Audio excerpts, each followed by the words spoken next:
चलो यार बच्चों ध्यान देना, 12th स्टैंडर्ड एनपीओ टॉपिक चल रहा था। 11 हो गया तो लास्ट लेक्चर में 12 13 वर्क दिया हुआ है, 12 13 14, राइट।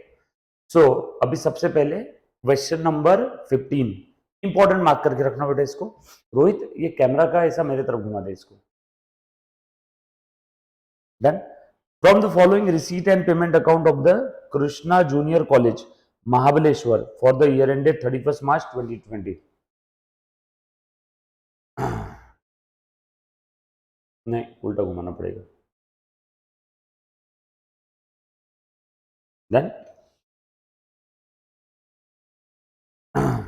ध्यान देना क्या दिया इसमें, रिसीट पेमेंट दे दिया है कौन से पीरियड का, ईयर एंड 31 मार्च 20, यानी आपका करंट ईयर कौन सा है 1920, ये आपका करंट ईयर रहेगा, राइट। आ जाओ ध्यान देना आगे से। ओके, रिसीट साइड दे दी, पेमेंट साइड दे दी है। रिसीट के अंदर में बैलेंस ब्रॉट डाउन, ये कैश का बैलेंस है ओपनिंग। ट्यूशन फी दे दिया आपको 18 19 और 19 20 का। जैसे बाकी एनपीओ में सब्सक्रिप्शन रहता था, यहाँ पे क्या है ट्यूशन फी, सेम अकाउंट रहेगा अपना जैसे सब्सक्रिप्शन का था। फाइन कलेक्टेड है, इंटरेस्ट ऑन बैंक है, डिपॉजिट है, एडमिशन फीस है, डोनेशन है एंड गवर्नमेंट ग्रांट, सारे पेमेंट साइड आपको दे दिए। एडिशनल इंफॉर्मेशन में आपको दिया है for current year 1920 tuition fee are outstanding, ठीक है। ट्यूशन फी पे एडजस्टमेंट है, स्टार मार्क लगा देता हूँ। एडमिशन फी पे एडजस्टमेंट है, स्टार मार्क लगा देता हूँ, बराबर है। क्वेश्चन पढ़ना है, स्टार मार्क लगाना है। उसके बाद outstanding salary to the teacher, teachers की सैलरी के ऊपर एडजस्टमेंट है। Depreciation on the books and furniture, books और फर्नीचर के बारे में कहीं कोई इंफॉर्मेशन दी है क्या, चेक करो। Books books books books books, furniture है और बुक्स भी है, ठीक है। आगे और दिया हुआ है 50% government grant should be capitalise, government grant पे एडजस्टमेंट है। असेट और लायबिलिटी का ओपनिंग बैलेंस दे दिया है, ग्रेट, ओपनिंग बैलेंसेस दे दिया है। काफी बार वो लोग ओपनिंग बैलेंस शीट देते हैं, इस बार ओपनिंग बैलेंसेस दिए। आगे आ जाओ, ओपनिंग बैलेंसेस में बिल्डिंग है, फर्नीचर है, बुक्स है, बैंक डिपॉजिट है, ट्यूशन फी रिसीवेबल है और बैंक ओडी है। You are required to prepare income expenditure and balance sheet. Again simple है, अच्छे से ध्यान देना बेटा सभी ने। NPO question number 15, income expenditure account बनाना है।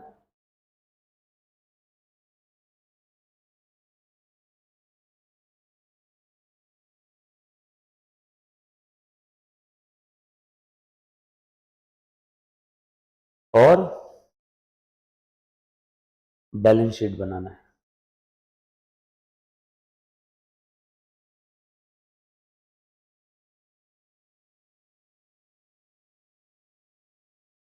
बैलेंस शीट कौन से डेट पे, as on 31 March 20, right, current year के एंडिंग में।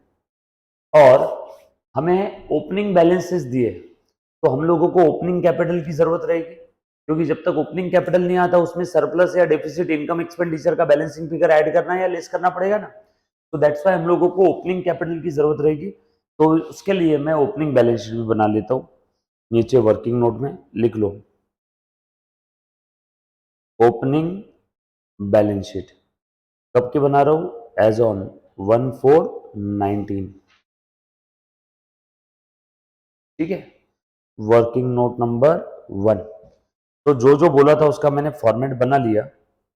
अब क्या करना है बेटा आपको, सबसे पहले क्वेश्चन में रिसीट्स या पेमेंट कोई भी एक साइड से शुरू करो, रिसीट साइड से शुरू करते हो। डन। तो पहली स्टेप क्वेश्चन ध्यान से पढ़ना है, एडजस्टमेंट पे स्टार मार्क लगाना है और जो जो बोला उसका फॉर्मेट बना लेना है। बना लिया। अब क्वेश्चन में देखो क्या क्या दिया है। ओपनिंग बैलेंस दे दिया है कैश बैंक का, कहाँ लिखूंगा 23/500 ओपनिंग बैलेंस शीट में लिख दूं क्या, cash bank opening balance sheet, ये वर्किंग नोट बोल के है तो इसका कोई फॉर्मेट में ज्यादा फॉलो नहीं करूंगा, सारे आइटम एज इट इज लिख दूंगा। ये ओपनिंग बैलेंस है 23,500 का, बैलेंस ब्रॉड डाउन, और ये बैंक ओवरड्राफ्ट है 28,500 का, बरोबर ना। ओडीए इसलिए कहाँ पे आया, पेमेंट साइड में। अगर बैंक में बैलेंस होता तो कहाँ पे आता, रिसीट डेबिट साइड में, बरोबर है ना। ओडीए लाइबिलिटी है, लाइबिलिटी का ओपनिंग बैलेंस क्रेडिट बैलेंस, इसलिए क्रेडिट में दिया है। तो 23,500 और 28,500। और ओडी कहां पे आएगा? लाइबिलिटी में। बैंक ओडी लिख लो, बैंक ओडी 28,500, राइट। ये क्यों किया समझ में आया मुन्ना तेरे को पक्का? बैलेंसेस दिए थे, बैलेंसेस का एक जगह डिस्क्लोजर। उसके बाद ट्यूशन फी दी है 7,000 और 70,000। 7,000 ये 18-19 से रिलेटेड है और 70,000 ये करंट ईयर से रिलेटेड है और ये प्रीवियस ईयर से रिलेटेड है। मतलब प्रीवियस ईयर में जो फीस मिलना बाकी था वो हमें कब मिली? इस स्प्रेड में। देखो तो जरा नीचे प्रीवियस ईयर के बैलेंसेस दिए है क्या? ट्यूशन फी रिसीवेबल दिया है क्या? लास्ट ईयर के एंडिंग में ट्यूशन फी आउटस्टैंडिंग थी 7,000, बरोबर है। और अभी वो 7,000 मिल गई क्या?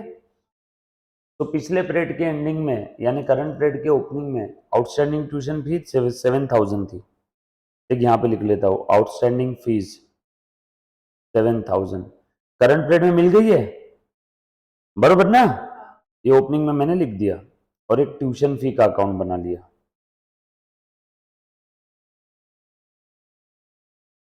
Opening outstanding, closing outstanding, opening advance, closing advance. याद आएगा Bhumi? By receipt and payment account और टू इनकम एक्सपेंडिचर। सब्सक्रिप्शन का भी ऐसे बनाते थे। ओपनिंग आउटस्टैंडिंग कितना था? 7,000, जो कि करंट पीरियड में मिल गया। दिया है क्या रिसीट पेमेंट में? देखो तो 77,000 दिया है, पिछले पीरियड का 7,000 है, करंट पीरियड का 70,000 है। 7 + 70, राइट, डन। उसके बाद ट्यूशन फी आउटस्टैंडिंग है करंट पीरियड में, तो देख लेंगे इस पे एडजस्टमेंट था ना। क्या बोला है बेटा? देखो जरा, tuition fee receivable current period में कुछ बोला है?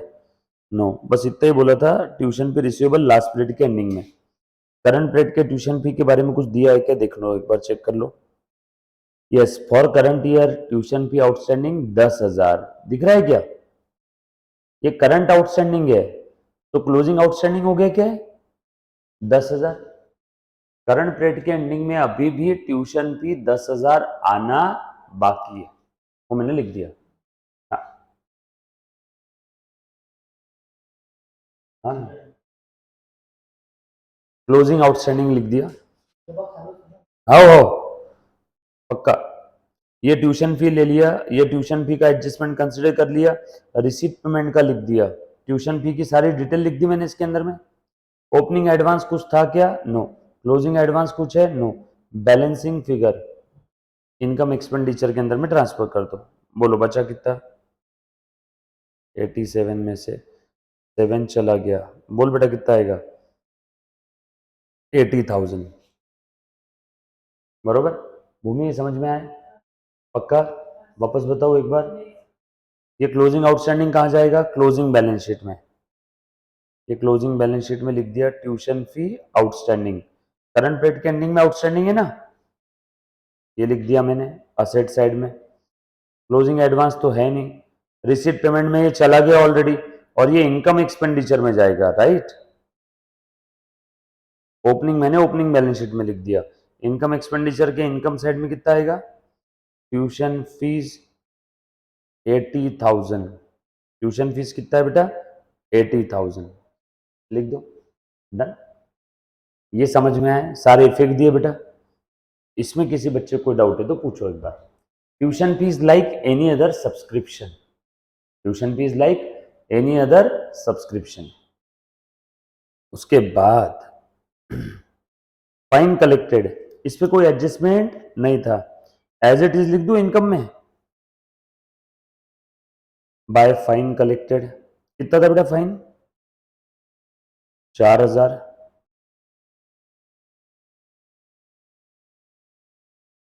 इंटरेस्ट ऑन बैंक बोला है, ओके, इंटरेस्ट मिला है हमें 25,500, लिख लो इनकम साइड में। इंटरेस्ट के ऊपर कोई एडजस्टमेंट नहीं है ना? Interest on bank 25,500 bye interest on bank उसके बाद है एडमिशन फी, इस पे एडजस्टमेंट है भूमि। एडमिशन फी के बारे में क्या एडजस्टमेंट है पढ़ो एक बार। 50% admission fee should be capitalise. Admission fee कितनी है 12,000। एडमिशन फी 12,000, इसमें से 50% क्या करना है कैपिटलाइज, यानी यहाँ पे आउटर कॉलम में आएगा सिर्फ 6,000, और वो 50% जो कैपिटलाइज करना है वो कहाँ पे आ जाएगा लाइबिलिटीज में कैपिटलाइज। बरोबर है, सिंपल। उसके बाद donation for a price fund. Donation मिला है प्राइस फंड के लिए, स्पेसिफिक पर्पस के लिए डोनेशन है। जनरल डोनेशन होता तो इनकम में लिखता, स्पेसिफिक पर्पस डोनेशन है तो कहां जाएगा लाइबिलिटी में।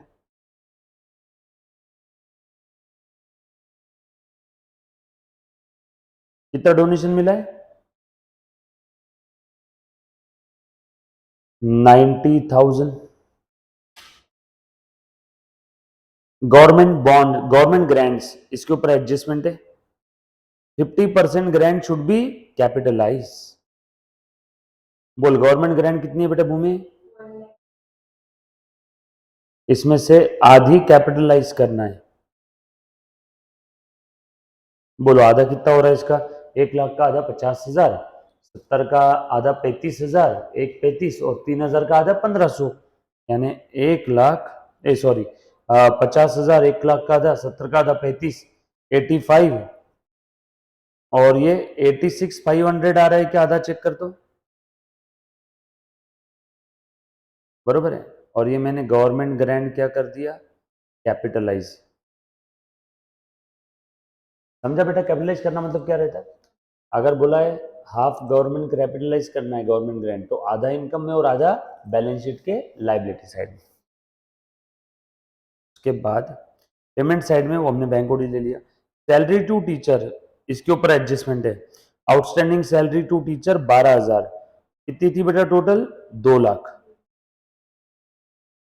बोल बेटा सैलरीज टू टीचर 2,00,000, आउटस्टैंडिंग कितनी है बेटा, आउटस्टैंडिंग ऐड कर दो आउटस्टैंडिंग एक्सपेंस, तो आउटर कॉलम में 2,12,000, और देना बाकी है जो लाइबिलिटी में लिख दूं क्या, दो इफेक्ट एडजस्टमेंट के, आउटस्टैंडिंग है तो लाइबिलिटी, और एक रिस्पेक्ट टू एक्सपेंस में ऐड करो। प्रीपेड होता तो रिस्पेक्ट टू एक्सपेंस से रेट कर लेस करके बैलेंस शीट के असेट में दिखाते। सैलरी टू ऑफिस स्टाफ 40,000, इस पे कोई एडजस्टमेंट नहीं है ना। Salaries staff. बुक्स परचेस किया 60,000, इस पे एडजस्टमेंट है। बुक्स पे डिप्रिसिएशन है 10% का, बरोबर है क्या। और बुक्स का ओपनिंग बैलेंस भी था हमारे पास 5,00,000। बुक्स का अकाउंट बना लो, फिर बनाओ एक सबसे लास्ट में। बुक्स का ओपनिंग बैलेंस है, ओपनिंग बैलेंस शीट में भी लिख देंगे बुक्स का बैलेंस। बोलो बुक्स का ओपनिंग बैलेंस कितना था 5,00,000, राइट। ओपनिंग बैलेंस शीट में लिखो, और बुक्स का ओपनिंग बैलेंस बुक्स के अकाउंट में लिख दो 5,00,000। बोलो बुक्स पे क्या एडजस्टमेंट हुआ है, परचेस किया है क्या ड्यूरिंग द पीरियड 60,000 का, तो टू रिसीट एंड पेमेंट 60,000। कब खरीदा बेटा ये 1 जुलाई। डन। और क्या एडजस्टमेंट दिया बुक्स पे देखो जरा, बस इतना बोला है डिप्रिसिएशन है 10% पर एनम। सो यहां पे ले लो बाय डिप्रिसिएशन। बुक्स का क्लोजिंग बैलेंस नहीं दिया है ना हमें, फिर तो डायरेक्ट भी हो जाता था। बोलो अब जो ओपनिंग बैलेंस था 5,00,000, इसके ऊपर पूरा 10% का आएगा भूमि, और जो बाद के 60,000 है इसके ऊपर कितना आएगा। वो कब खरीदे बेटा 1 जुलाई को। 1 जुलाई 19 से लेके अभी कौन सा डेट चल रहा है 31 मार्च 20 ईयर एंडिंग। खरीदा 1 जुलाई को, 1 जुलाई 19 से लेके 31 मार्च 20 तक कितने महीने होते हैं 9 महीने। 9 महीने का निकालना पड़ेगा उनका। बोलो बेटा 60,000 इंटू 10% इंटू 9/12, तो डिप्रिसिएशन का टोटल निकालो। ये क्लोजिंग बैलेंस हम लोग यहाँ पे लिख देंगे, निकाल बेटा 5 लाख का 10% 50,000, 60,000 का 10% कितना हो गया 6,000, राइट। मुझे चाहिए 9 महीने का, यानी मुझे चाहिए 3/4, तो ये आ जाएगा 4500 और 1500 3 महीने का, 9 महीने का 4500, तो ये हो गया क्या 4,500। 6,000 12 महीने का है ना, 60,000 का 10% 6,000 12 महीने का, मुझे कितने महीने का चाहिए 9 महीने का, तो 9 महीने का कितना आ जाएगा 6,000 12 महीने का है तो 9 महीने का 3/4, 12 महीने में 3 महीने 4 बार आते, तो 9 महीने यानी 3 महीने 3 बार, तो 3/4 हो गया, तो 3/4 आ गया 4,500। सो बता बचा हुआ कितना बैलेंस है, 5 में से 50 गए 4.5 और 60 में 4 गए 56, 5,06,000, 5,05,500। चेक करो एक बार, सॉरी 5 लाख नहीं 4 लाख, हाँ 5 लाख ही आएंगे बेटा, 5,05,500। चेक करो एक बार, सही है 5,05,500। अब ये लिख देंगे बैलेंस शीट में, ये ओपनिंग बैलेंस शीट में और ये इनकम एक्सपेंडिचर में, ओपनिंग बैलेंस शीट में लिख दिया, क्लोजिंग बैलेंस शीट में 5,05,500।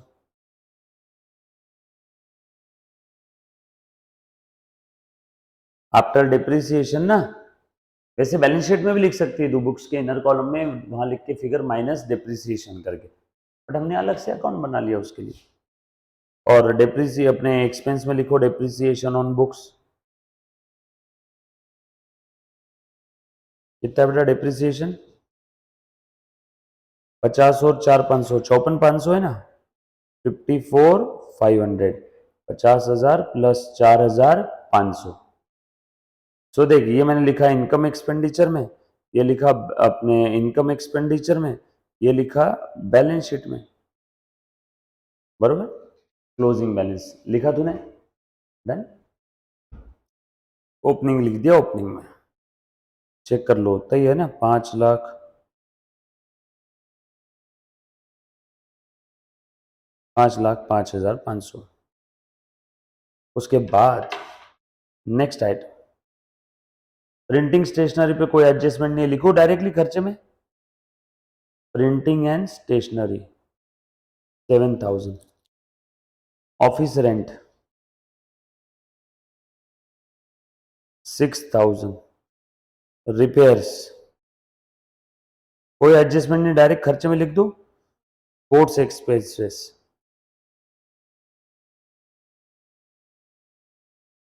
एनुअल गैदरिंग एक्सपेंसेस,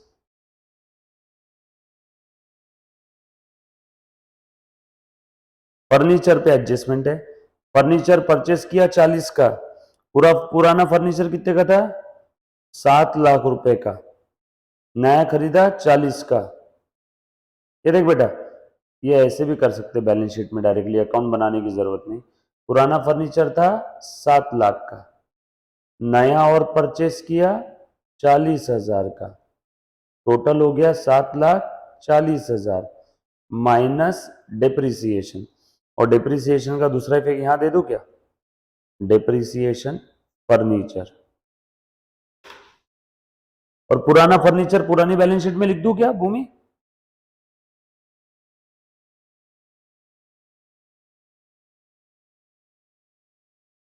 निकालो। और कोई एडजस्टमेंट है फर्नीचर पे, नो, बस इतना ही बोला है, परचेस ऑफ फर्नीचर। कब खरीदा फर्नीचर 1 जनवरी 2020 को, यानी 3 महीने का डिप्रिसिएशन आएगा क्या इस पे, 1 जनवरी 20 से लेके 31 March 20, Jan Feb March. Furniture खरीदा था हमने कितने का ड्यूरिंग द पीरियड 40,000 का, लिख दिया हुआ है, तो आ जाओ ये लिख दिया मैंने, अब डिप्रिसिएशन फर्नीचर पे 15% निकालो। अब ये 7 लाख पे पूरा 15% आ जाएगा क्या, 1,05,000, और 40,000 पे कितना आएगा, 40,000 पे 15%, 15 4 जा 60, 6,000 अपना 15%, 600 रुपए, नहीं 600 नहीं 6,000 रुपए, 40,000 का 15%, 6,000, 6,000 ये 12 महीने का है, मुझे चाहिए 3 महीने का, तो 1/4 क्या, 6,000 का 1/4 1500, तो 1,05,000 प्लस 1500 यानी 1,06,500। हाँ निकाल सकते, देखना ये देख 7 लाख का 15%, 1,05,000 और ये 1500 1.5। आप सेपरेट भी निकाल सकते हो, कोई दिक्कत नहीं, एक साथ भी लिख सकते हो। डन। बता कितना आया, 7 में से 1 गया 640 और 6 चला गया 634, 6,33,500 और डिप्रिसिएशन का दूसरा इफेक्ट 1,06,500 ओपनिंग का ओपनिंग में लिख दिया। डन। उसके बाद क्लोजिंग बैलेंस है कैश बैंक का 200 और 6,800।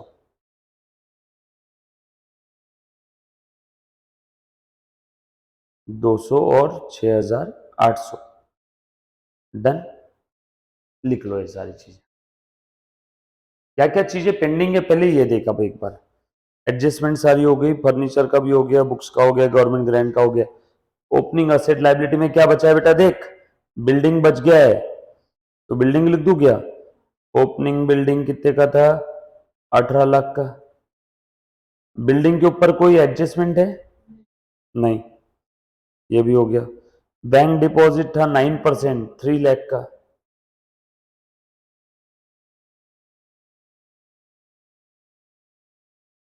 बरोबर है क्या।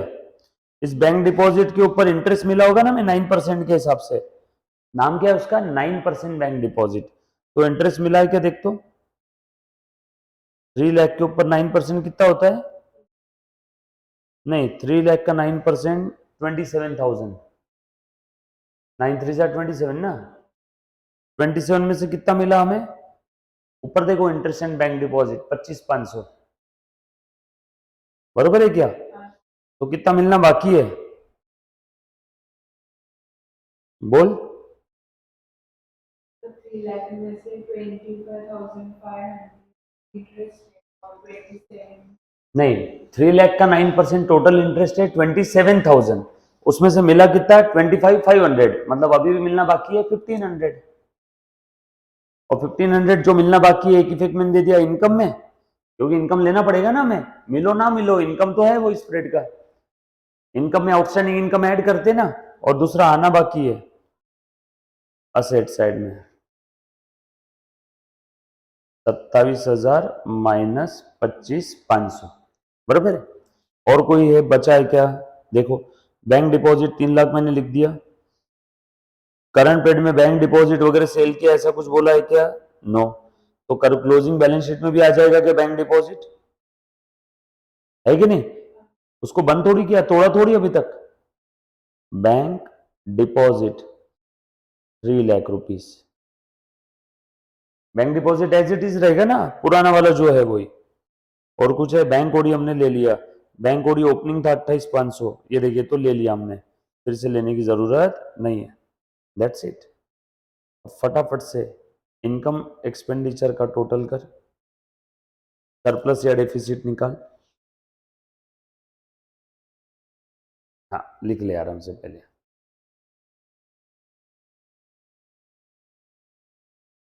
लिख ले। सरप्लस निकालना है, सरप्लस अगर होगा तो बैलेंस शीट के कैपिटल में ऐड करेंगे। ओपनिंग बैलेंस शीट का डिफरेंस निकालेंगे, इससे हमें क्या मिल जाएगा, ओपनिंग कैपिटल बैलेंसिंग फिगर। और ये ओपनिंग कैपिटल कहां जाएगा बेटा, ये जाएगा बैलेंस शीट में। इसमें सरप्लस होगा तो ऐड करेंगे, डेफिसिट होगा तो लेस करेंगे। सरप्लस या डेफिसिट कहां से आ जाएगा, इनकम एक्सपेंडिचर से। बाकी सारे अकाउंट हमने क्लोज कर दिए, क्लोजिंग बैलेंस शीट आपकी टैली हो जाएगी। लिख लो ये पहले। डन। क्वेश्चन नंबर 15 था, अच्छा क्वेश्चन है, काफी बार पूछा हुआ है, इजी है।